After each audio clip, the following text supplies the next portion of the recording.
"There is a pattern in the heavens," said Socrates, "where those who want to can see it and establish it in their own minds."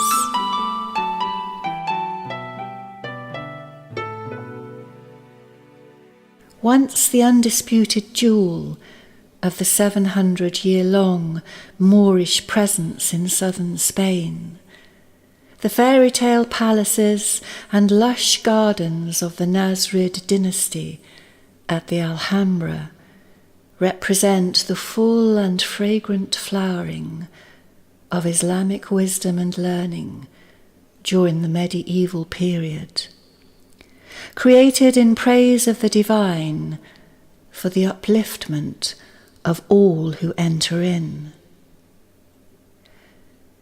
Built with a devotional energy rarely seen in any architecture, says Alex Gray, the Alhambra is a staggering outpouring of immense beauty and heavenly geometries, seamlessly interlocking, covering every surface with flaming prayers, cascading into pools of crystalline architectural wonder. It is no surprise, therefore, that visitors commonly employ the same set of phrases to express their delight. An earthly paradise, like stepping into a Persian fairy tale.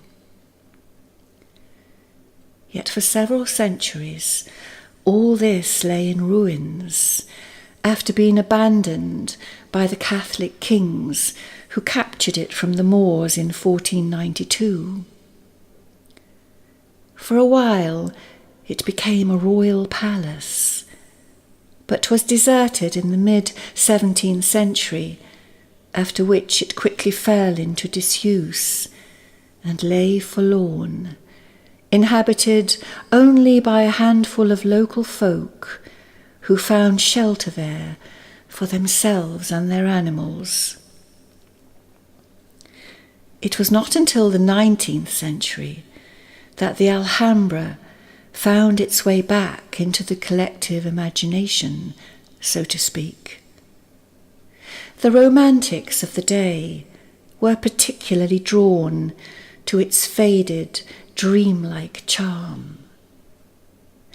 Artists began to congregate and even take up residence.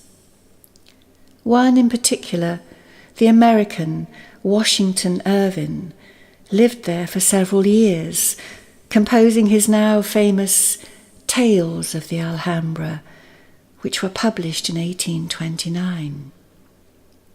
So popular were these fanciful stories in Europe and the United States that the Alhambra soon became a popular place to visit, and eventually it was even included as a last stop on the prestigious Grand Tour.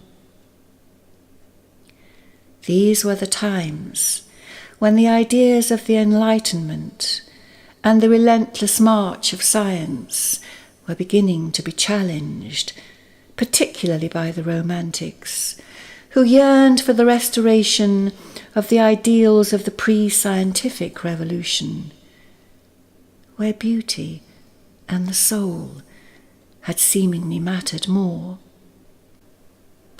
As interest and popularity in the old palaces increased, plans for a grand restoration began to emerge, and today, painstakingly restored to its former glory, the Alhambra is one of the most visited sites in Europe and is protected by UNESCO as an international heritage treasure. Yet how did such a wonder come to be created in the first place?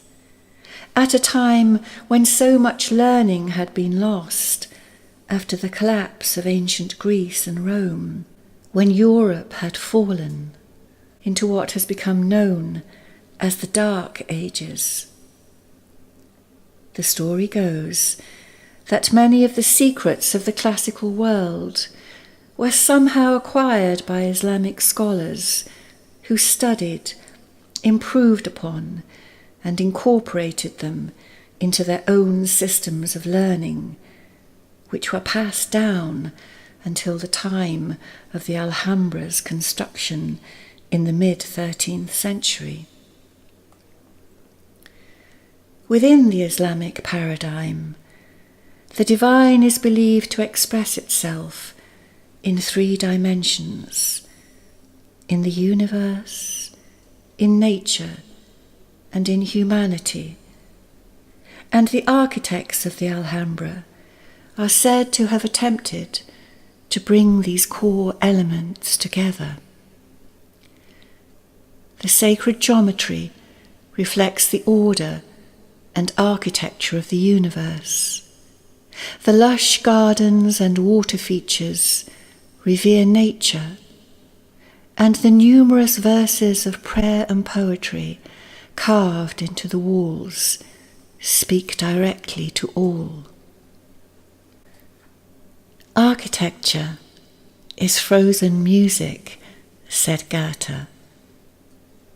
I remember the first time I heard this quotation, and how much seemed to fall into place. For where beauty is rendered, it seems the soul is soothed, as if by a heavenly song. The tone of the Alhambra is palpably that of tranquility. And if we could put aside the vanities and human frailties of those powerful sultans who first commissioned it, and focus merely upon the outcome of the creative endeavours of the artists who brought it into being, we would see the embodiment of a profound and sacred prayer, a hymn for the soul. In the beginning was the Word, the Bible says, and the Word was with God, and the Word was God. All form, we are told, proceeds from the void, from the unity or singularity of the first dimension into vibration, waves of potential, of consciousness, that mysteriously morph into particles of matter, as we see demonstrated in the realm of quantum physics.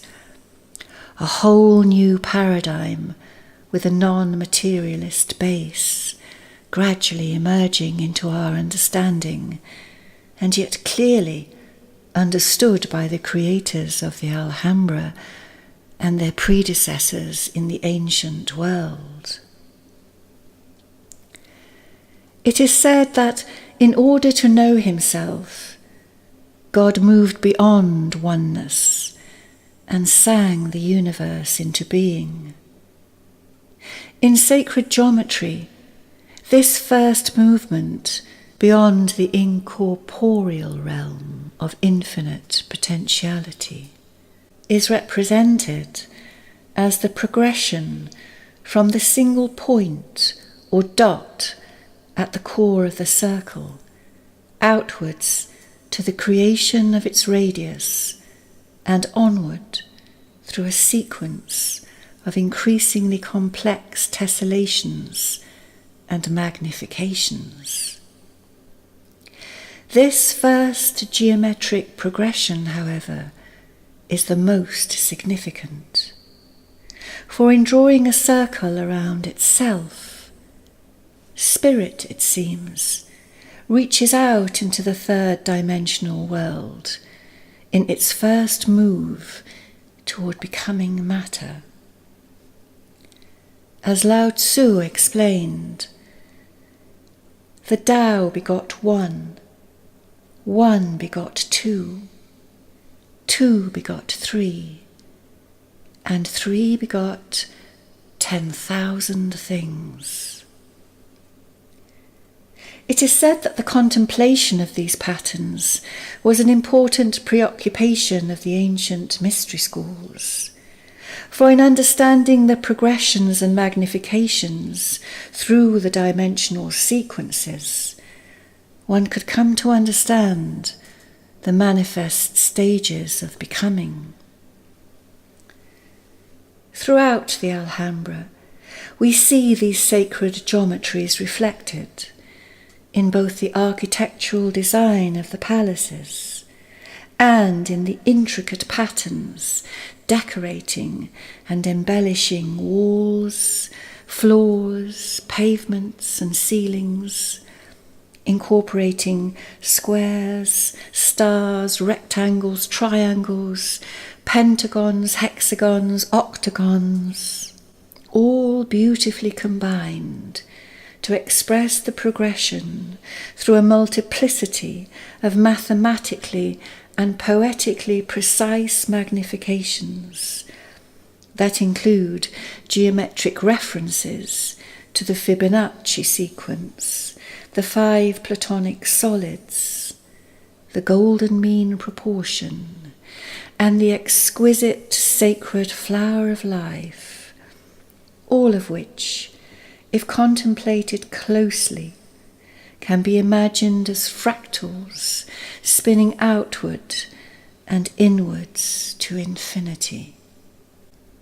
And the reason all this appeals, the reason we are stopped in our tracks, in awe at the absolute beauty of the Alhambra, is because the sacred geometry and heavenly proportions of its construction mirror the geometric forms from which our entire universe is created and recreated in nature. For sacred geometry is the blueprint of creation and the genesis of all form. From the molecules of our DNA to the cornea of our eye, snowflakes, pine cones, flower petals, the branching of trees, a nautilus shell, the star we spin around, the galaxy we spiral within.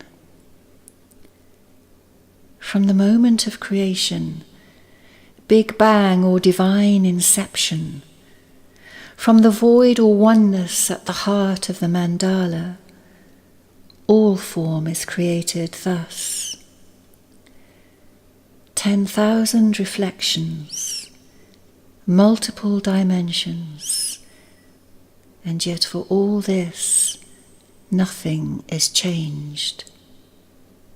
The divine still resides in oneness, in the unity of infinite potential, and matter, it appears, is the great illusion. Maya, if you like, as is believed in Hinduism.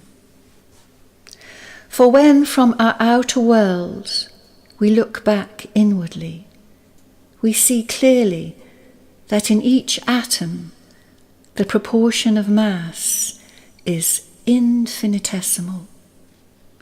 Our world of form is truly illusory.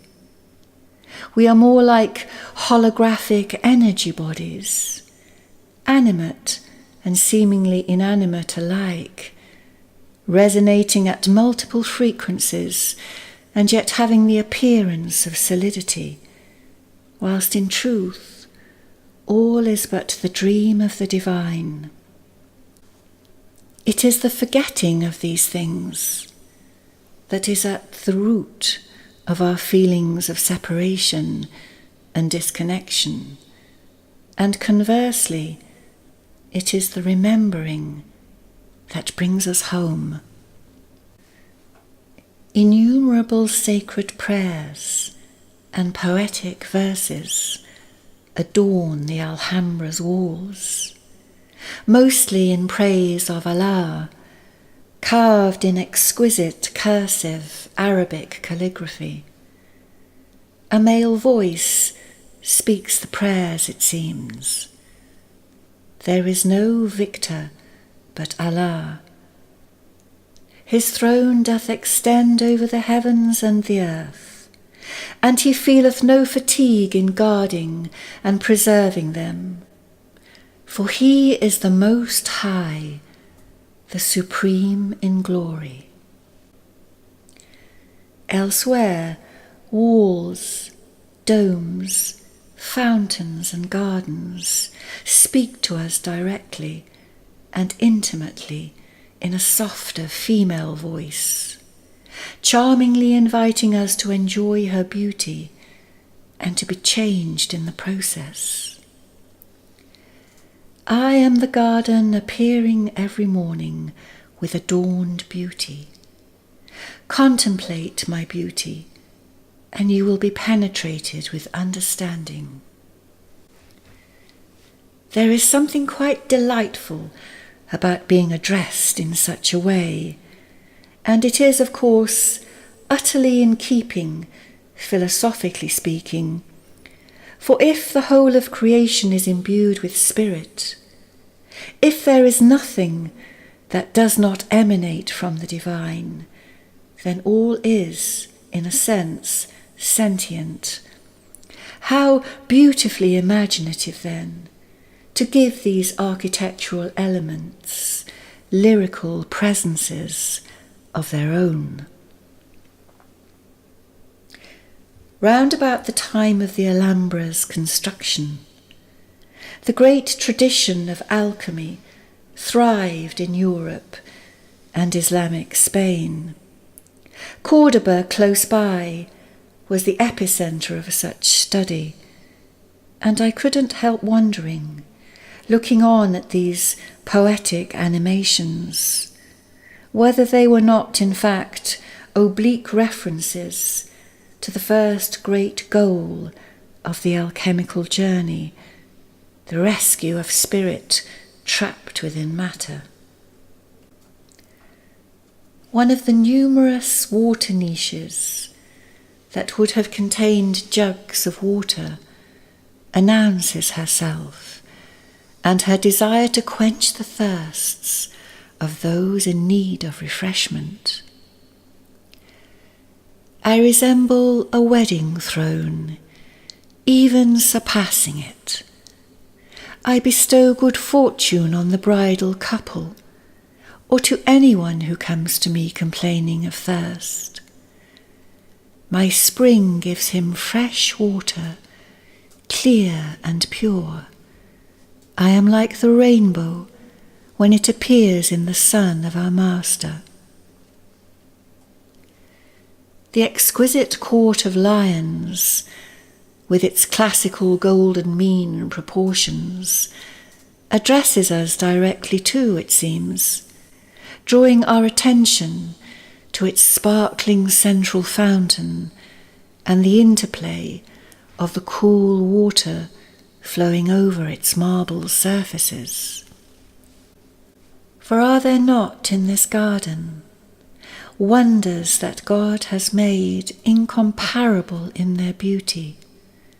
A sculpture of pearls with a transparent light, the borders of which are trimmed with seed pearl. Melted silver flows through the pearls, which it resembles in its pure dawn beauty. Apparently, water and marble seem to be one, without letting us know which of them is flowing. Sacred art is heaven descending to earth, it is said, rather than earth reaching toward heaven. The symbolism of the Garden of Paradise is archetypally prefigured in the soul and reflected in myth and sacred texts throughout the world. For many, it is where we began, where we came from, and where we hope to return at the end of our lives. Islamic gardens, of which those of the Alhambra are widely regarded as the most exquisitely preserved examples in the world, are intended to reflect this divine ideal, to represent it in the outer world of form, and in so doing create a bridge whereby, through reflection, contemplation and prayer within its sheltered confines, one may be led to the inner realms of the soul, to the garden of paradise within. Interestingly, the old Persian word for paradise, paradeda, refers to a walled enclosure, a quiet sanctuary where one may be sheltered from the harshness of life beyond its enclaves. The dust and heat of the day are kept at bay, and one is refreshed by the shade and cooling effects of sparkling fountains and glimmering pools. In myth, the paradise garden is beyond time, a place where one is completely removed from the concerns of worldly life, where even the memory of sorrow and loss is said for the duration to be forgotten, and one is utterly embraced in the love of the divine.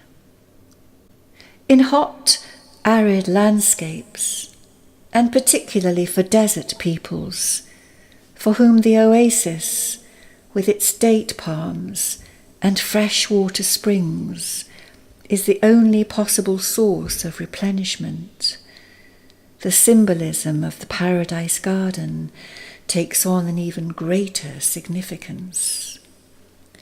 In colder, wetter climes, the preciousness of its elements, of which water and shade are paramount, is perhaps not so keenly understood, and yet the notion of water as both a reflection of the soul and symbol of God's mercy is universal. It is impossible to imagine the Alhambra without the soothing sounds of water. It is essential to its tone, its song, its very being in the corporeal world. It is the supreme element and inhabits the heart of his Islamic garden design.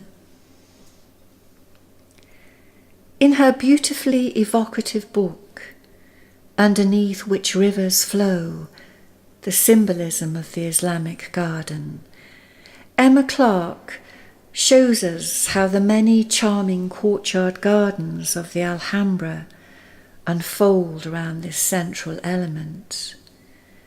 In the heavenly archetype, she explains, 4 rivers are said to flow forth from a central source, represented as a fountain, creating and irrigating gardens of a 4-fold geometric structure. The uniquely Islamic flat-rimmed stone fountains at the heart of the Alhambra gardens sit close to the ground. The sounds of such fountains are always barely audible, tranquil murmurings, more conducive to meditation and prayer than the high-pressure Renaissance fountains with their high plinths and louder pronouncements of presence.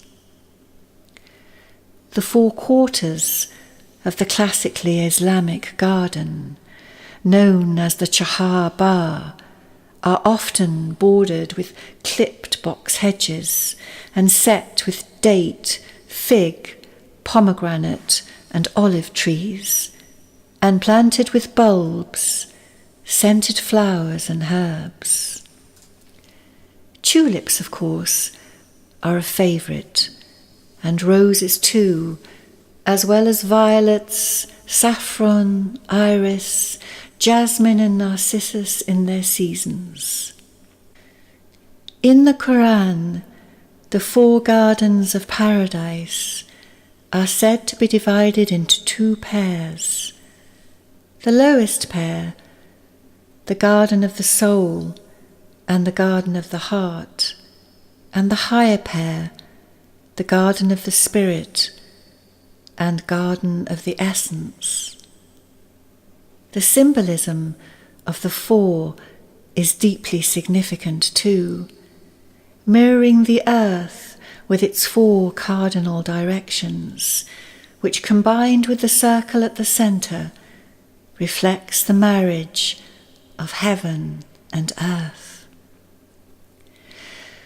The gardens of the Alhambra, with their fragrant flower blooms and heady scented tree blossom, are blissfully harmonious fusions of each of the elements of Islamic garden design, both in relation to one another and to the architectural complex as a whole.